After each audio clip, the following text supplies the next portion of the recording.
పోలవరం నియోజకవర్గంలో మళ్లీ వేడెక్కుతున్న రాజకీయం. బొట్టాయిగూడ మండలం దుద్దుకూరులో మీడియాతో మాట్లాడిన మాజీ ఎమ్మెల్యే తెల్లం బాలరాజు సంచలన వ్యాఖ్యలు చేశారు.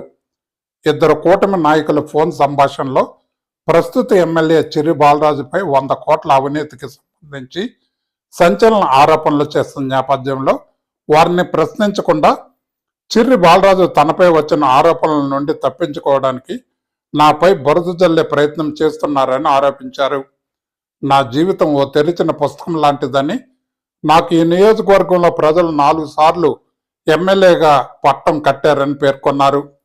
100 కోట్లు సంపాదించడం సామాన్యమైన విషయం కాదని, అందులో నిజం ఎంత ఉందో అనేది నిరూపించుకోవాల్సిన బాధ్యత నీపైనే ఉందని, నీకు ధైర్యం ఉంటే ఎంక్వైరీ వేయించుకోమని, నీ నిజాయితీ నిరూపించుకోమని అంటూ సవాలు విసిరిన మాజీ ఎమ్మెల్యే తెల్లం బాలరాజు. మరి ఈరోజు పోలవరం నియోజకవర్గం కోసం దేశవ్యాప్తంగా, రాష్ట్ర వ్యాప్తంగా, పోలవరం నియోజకవర్గ వ్యాప్తంగా మరి చర్చ జరుగుతుంది. పోలవరం నియోజకవర్గం అంటే పోలవరం ప్రాజెక్టు గుర్తుకొస్తుంది.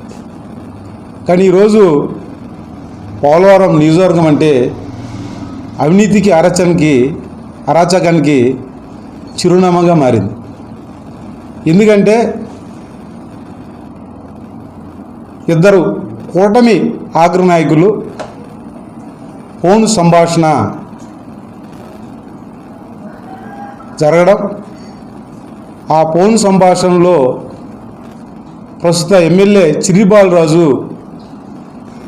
100 కోట్లు సంపాదించారని ఇరువురు నాయకులు మాట్లాడడం ఈరోజు సంచలనాన్ని సృష్టిస్తుంది.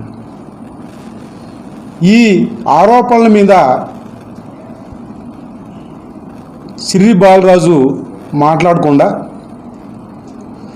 తనపై వచ్చిన ఆరోపణల్ని నుండి తప్పించుకోవడానికి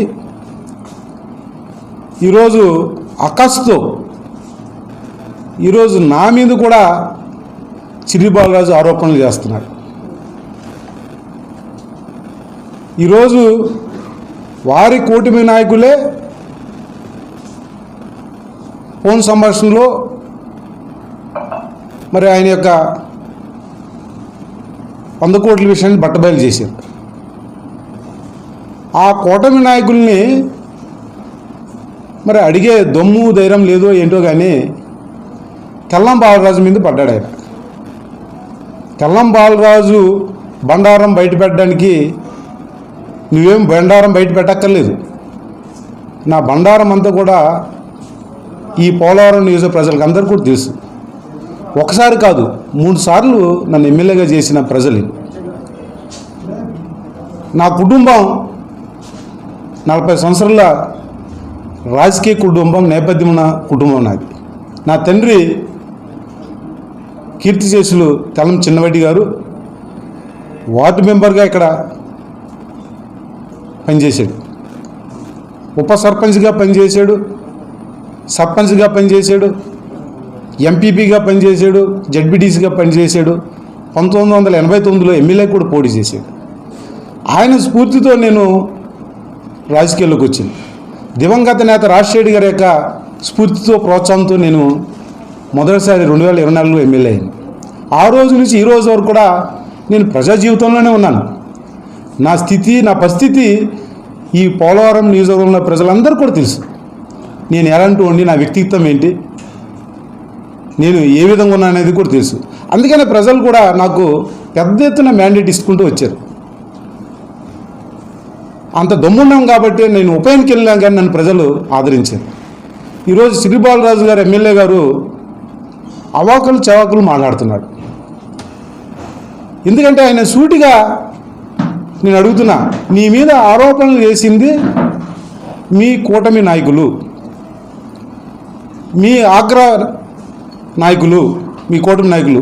వాళ్ళిద్దరు సంభాషణలో జరిగితే వాళ్ళని నిలదీయకుండా, వాళ్ళని ప్రశ్నించకుండా, వాళ్ళ మీద నువ్వు ఏడవకుండా ఈరోజు నా మీద ఎందుకు ఏడుస్తున్నావు?